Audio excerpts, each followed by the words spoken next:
Në radhë parë njerëz kënaqësi që jam Shkodër. Në radhë dytë do ta falenderoj për partneritetin që kemi me klubin sportiv Vllaznia. Shikoj që ka filluar një riparim dhe një farë ngritje, megjithëse duhet një punë e madhe. Më vjen keq për Bashkinë e Shkodrës se kanë nxjerrë gjithmonë jo vetëm sportista çiklista, por kanë nxjerrë atlet, boksier, futbollista, voleybollista, basketbollista. Domethënë pa Shkodër nuk ka kuptim as sporti dhe as arti. Por mendojmë që dua ta shoh gjithmonë ekipin e Vllaznisë ashtu si jemi mësuar për ta parë. Duhet shumë punë, duhet shumë seriozitet, duhet shumë ndihmës e madhe nga bashkia, sidomos, që duhet ta mbështesi brezin e ri për ta larguar nga problemet që ka. Nuk dua të ofendoj prindërit e këtyre fëmijëve duke filluar ndaçka cigaria, ndaçka ashashje, nga shumë probleme të tjera. Etapa shkoi jashtëzakonisht mirë. Ne përgatitemi për shkuar pas nesër në turin e Kosovës dhe më bëhet në turin e Bosnjës. Dhe një nga ciklistët e tuaj është përfaqësuesi i ekipit kombëtar. Është nder dhe për Vllaznin, por është nder dhe për federatën. Unë e kuptoj dhe trajnerin e Shkodrës ka qenë vetë sportist, një djalë shumë i mirë i përgatitur. Por do ndihmës se është i puna e topallit pa krah. Kështu që do ta falenderoj në mënyrë të veçantë dhe Policinë e Shtetit, duke falenderuar drejtorin e përgjithshëm zotin Hita, dhe policin më thjesht për masat e marra. Është një problem i madh, në thënë drejtën, të kalosh në Lezhë. Ne parashikojmë për të bërë xhiron e Shqipërisë dhe etapa e parë do të jetë në drejtim të Lezhës, për arsye se është një qytet i bukur, me muzeum, me bregdet, me të gjitha. Por shikohet që është shumë e vështirë, sidomos mbërritja është shumë e vështirë.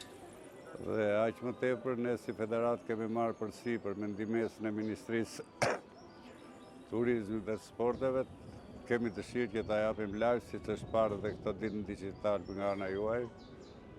Mendojmë që nesër do bëhet një etapë e shpejtë, se jemi para Xhiros Serbisë, dhe ta fitojë ai që ka bërë më shumë përgatitje. Zoti Janxhaku, cilat janë sfidat me të cilat përballet ciklizmi sot në vend? Ky është një sport që ka shumë shpenzime, do shumë stërvitje, do shumë një predispozicion, si thua, edhe nga ana teknike, se këtu është një brez i ri.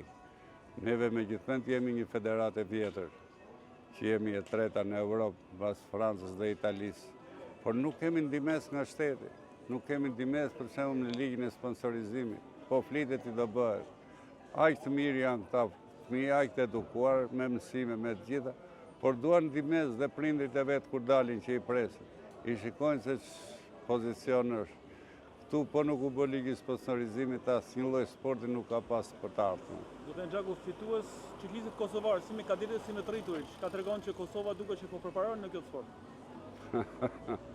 Është kënaqësi për mua, se ne një popull jemi, por nuk shikohet sot ditë e parë. Ata kanë një ciklist shumë mirë kadet, unë e kam respektuar dhe në Korçë, por sot shikohet që ju keni pas ciklistat të mëdhenj duke filluar nga Muriq, nga Tafili, e shumë tjerë. Sot ka qenë një etapë fushore, një etapë sprint, nuk është se është e garantuar.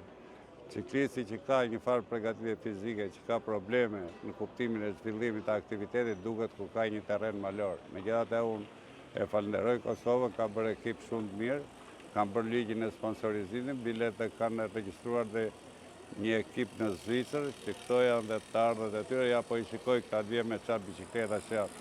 Këto janë bicikleta shpejta, gati nga 10.000 euro, nuk janë bicikleta tona në krahasim me këta. Të shembull duhet ta marrë edhe shteti shqiptar, jo vetëm ne.